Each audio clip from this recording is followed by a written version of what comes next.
In a small town in Ohio, there lived a woman named Rachel Morgan. She wasn't famous, she wasn't rich, she was just kind. Rachel worked at a busy coffee shop on the corner of Main Street. Every morning, she'd greet customers with a smile, the kind that could melt away even a Monday's stress. People didn't just come for coffee, they came for Rachel's warmth. One rainy afternoon, a man walked in. He looked tired, confused, and his clothes were soaking wet. He fumbled with his wallet, only a few coins. Rachel watched quietly as he counted. Embarrassed, the total was short, just 45 cents missing. She smiled and said, "Don't worry about it, sir. I got you today." She paid the rest from her own tip jar, handed him a hot cup of coffee, and said softly, "Stay warm out there." He looked at her like she'd handed him the world. He whispered a thank you and walked away, holding that cup like it was hope. The next morning, Rachel was called into the manager's office. 3 supervisors sat there with serious faces. "Rachel," the manager said, "we reviewed the footage. You gave away a free drink yesterday. That's against company policy." Rachel's heart dropped. She tried explaining. It was a small act of kindness for a man who clearly needed it.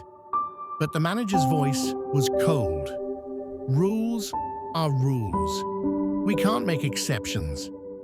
And just like that, Rachel Morgan, the heart of that coffee shop, was fired.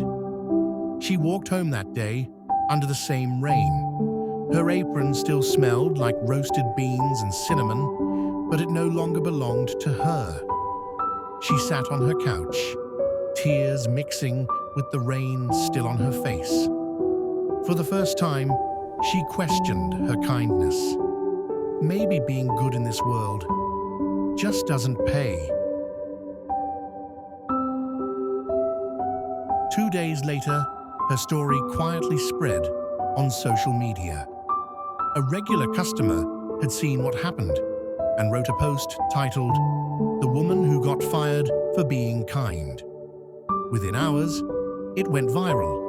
Thousands of people shared it.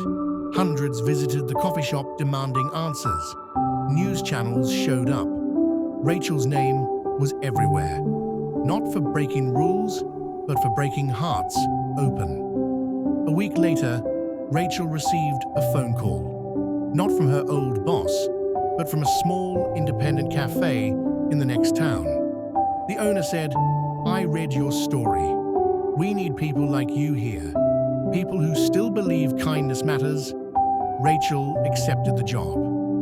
This time, she was not just a barista, she was the cafe's manager. Months later, that same homeless man came by again. This time, he was wearing clean clothes. He had found a job, and the first thing he did was hand Rachel a cup of coffee. "I wanted to return the favor," he said, smiling. Rachel couldn't speak. Her eyes filled with tears, because at that moment, she understood something powerful. Kindness isn't a transaction. It's a seed. You don't always see where it grows, but it always grows somewhere. Sometimes doing the right thing costs you everything. But in the end, the world always remembers those who chose kindness over comfort. Rachel didn't lose her job. She found her purpose. And maybe that's what we're all here for. To remind each other that compassion still matters. If you ever feel punished for being kind, remember Rachel Morgan, the woman who got fired for doing the right thing.